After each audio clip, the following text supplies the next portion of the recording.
our solar system. The solar system consists of sun, the planets, asteroids, comets and meteoroids. The planet Mercury, Venus, Mars, Jupiter and Saturn can be easily seen. Solar सिस्टीममध्ये काय काय आहे? The sun, planets, ॲस्ट्रॉइड्स आणि इतर गोष्टी आहेत. The sun which is at the centre of solar system is a yellow coloured star. Sun हा एक स्टार आहे आणि तो बघा इथं दिसेल सोलर सिस्टीमच्या सेंटरमध्ये आहे. येलो कलर्ड स्टार आहे तो एक. and it's the size of sun is so huge that around 13 lakh planets of size of earth can be easily placed within it. म्हणजेच सन हा एवढा मोठा आहे. आता इथं तुम्हाला दिसतील इतर प्लॅनेट्स ठेवलेत आणि हा सन एवढं जर असेल तर किती मोठा दिसतोय सन हे आपल्याला इथं दिसेल की अर्थच्या साईजचे 13 लाख प्लॅनेट्स याच्यामध्ये कन्सिस्ट होऊ शकतात. Due to the gravitational force of sun the celestial bodies of solar system revolve around it.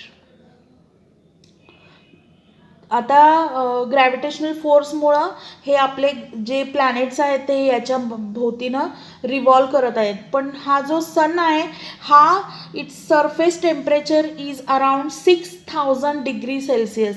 एवढा गरम, अतिशय गरम. आपल्याला माहिती आहे आपण एवढ्या लांब अर्थ एवढ्या लांब असून सुद्धा आपल्यापर्यंत हीट आणि लाईट जर कोणी देत असेल तर तो सनकडूनच येत असतो. The diameter of sun is approximately 13,92,000 kilometres आहे.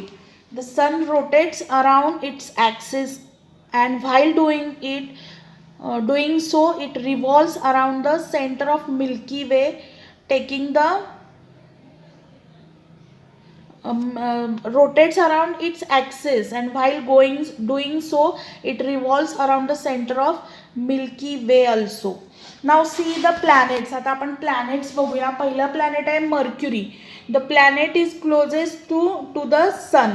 It is visible in the morning or the evening if it is away from the sun. आपण हा मर्क्युरी सकाळी, खूप सकाळी किंवा खूप संध्याकाळी आपल्या डोळ्यांनी पाहू शकतो.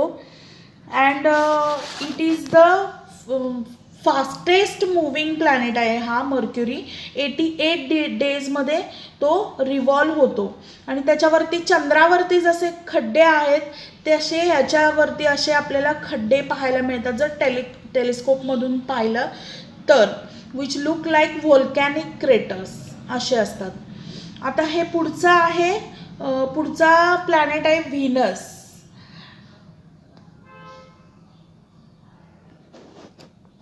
मर्क्युरीची आपण माहिती पाहिली. आता व्हीनस पाहूया. नेक्स्ट जर कोणता असेल तर तो व्हीनस आहे.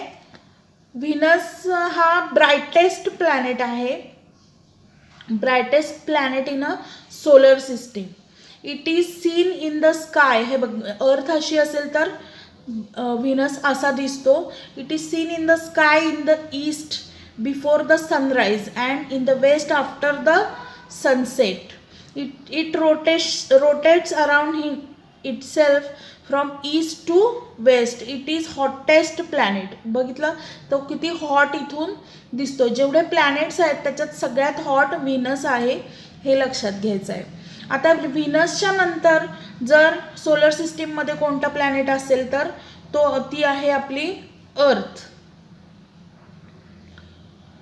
आणि व्हीनसला 225 डेज लागतात रिव्होल्यूशनला आणि पिरियड ऑफ रोटेशन 243 डेज लागतात. आता व्हीनस नंतर आपण पाहणार आहोत अर्थ. ही आहे आपली अर्थ. It is the third planet of the solar system. आपल्याला माहिती आहे 3ऱ्या नंबरवरती जर कोणता प्लॅनेट आहे तर तो आहे अर्थ. आणि earth is the only one planet where life on it. ज्याच्यावरती लाईफ आहे असा ओनली प्लॅनेट आहे. आणि 365 डेज म्हणजेच 1 इयर हे त्याचं रिव्होल्यूशनचा पिरियड आहे. आणि 24 आवर हे त्याचा रोटेशन पिरियड आहे. आता ह्याच्या पुढचा जर कोणता आहे प्लॅनेट तर that is Mars. It is the fourth planet in the solar system.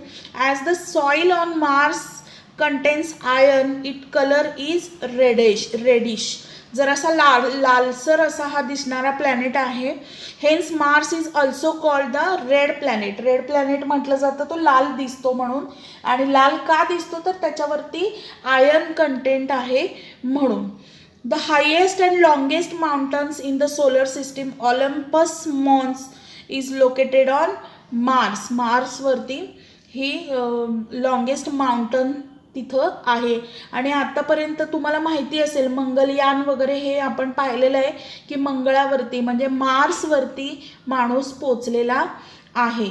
आणि मार्सचं जर रिव्होल्यूशन पिरियड जर कोणता आहे तर 1.88 इयर्स हा त्याचा म्हणजे 1 इयर नंतर 88 डेज असं आपल्याला म्हणता येईल. पिरियड ऑफ रिव्होल्यूशन आहे त्याचा. आणि त्याचा पिरियड ऑफ रोटेशन आहे 24 hours 37 minutes हा त्याचा रिव्होल्यूशन पिरियड रोटेशन पिरियड आहे म्हणजे त्यातला दिवस तसा आहे. आता नेक्स्ट प्लॅनेट आहे Jupiter. This is the largest planet of the solar system. It is so huge that as many as 1397 planets of the size of the earth can get accommodate in it. म्हणजे काय तर तो एवढा मोठा आहे Jupiter की त्याच्यावरती 1397 अर्थ त्याच्यावरती राहू शकतात. एवढा तो मोठा प्लॅनेट आहे. Even though the planet is so huge it revolves around itself with a great speed. जरी तो खूप मोठा प्रचंड मोठा असला अर्थपेक्षा तरीसुद्धा त्याचा जो रिव्होल्यूशन पिरियड आहे तो फक्त 11.87 इयर्स आहे. फक्त अशासाठी म्हणते की तो अर्थपेक्षा किती मोठा आहे ते आपल्याला इथं दिसेल. एवढा मोठा असूनही त्याचा तो पिरियड आहे तो एवढाच आहे. Even though the planet is so huge ते आपण बघितलं. As huge storm occurs frequently on it. याच्यावरती सारखे स्टॉर्म्स येत असतात. स्टॉर्म याचा अर्थ काय तर वादळ. आणि इथलं वादळ म्हणजे इतकं प्रचंड मोठं वादळ की एकदा आलं की हे 200 वर्ष जवळजवळ 200 इयर्स हे वादळ टिकतं. आणि त्यामुळे ह्या ज्युपिटरच्या सरफेसवरती आपल्याला हे इथं जे गोल दिसतंय हे स्टॉर्म आहे हे. आणि ह्या सारख्या येणाऱ्या स्टॉर्ममुळंच त्याला स्टॉर्मी प्लॅनेट असं म्हटलं जातं. आता नेक्स्ट आहे सॅटर्न. सॅटर्नला ही जी रिंग आहे साईडला त्याच्यामुळं हे आपण सहज ओळखू शकतो सॅटर्नला. It is the 6th planet of the solar system. It is the next only to Jupiter in size. Jupiter नंतरचा सगळ्यात मोठा हा आहे. Though its mass in 95 times than the अर्थपेक्षा 95 टाइम्स मोठा आहे. It density is very low. याची density मात्र कमी आहे. If it were dropped into a sea large enough to hold it it would actually float on it. म्हणजे जर तो समुद्रात टाकला तर तो फ्लोटिंग करेल, चक्क तरंगू शकतो. पुढचा आहे Uranus. It is the 7th planet in the solar system. याचा कलर तुम्ही बघू शकता. अर्थचा ब्लू वेगळा आहे आणि ह्याचा ब्लू वेगळा कलर आहे. In the solar system it cannot be seen without a telescope. Telescope शिवाय हा पाहू नाही शकत. It axis is so greatly inclined that it appears as if it is rolling along on the orbit. आता हा थोडासा axis म्हणजे थोडासा झुकलेला आहे त्यामुळे आपल्याला हा ऑर्बिटच्या थोडासा बाहेर पडतोय किंवा घरंगळतोय असं वाटण्यासारखा हा प्लॅनेट आहे. आणि याचा पिरियड ऑफ रिव्होल्यूशन आहे 84 इयर्स. 84 इयर्स हा त्याचा रिव्होल्युशनरी पिरियड आहे. ह्याला सुद्धा रिंग आहे जी आपल्याला इकडून दिसत नाही. त्याच्यासाठी आपल्याला टेलिस्कोपची गरज असते. आणि त्याचा रोटेशन पिरियड आहे 17 hours 24 minutes. आता पुढचा आहे Neptune. Neptune It is the 8th planet in the solar system. A season on Neptune lasts for about 40. A season on Neptune lasts for about 41 years. On this planet, winds blow with extremely high speed. तिथं वारा प्रचंड जोरात वाहत असतो, हे त्याचं वैशिष्ट्य म्हणता येईल. आणि तिथले सीझन्स हे 41 डेजसाठी टिकतात. तर ही आपली अर्थ आहे शेवट, म्हणजे सेकंड नंबरची पण थर्ड नंबरची पण ही आपली सगळ्यात जवळची. It is the third planet of solar system. आणि आपण सगळे आहोत हे अर्थमुळे आहोत, आपल्या पृथ्वीमुळे आहोत. तर आपली ही अशा पद्धतीने आपण सोलर सिस्टीम पाहिलेली आहे. Planets and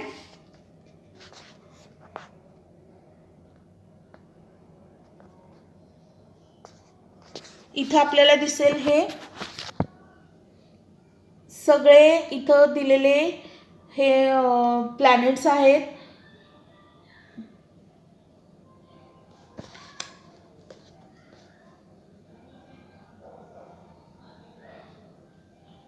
This is Earth,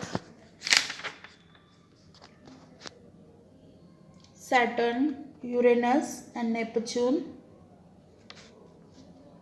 and this is all planet system, solar system.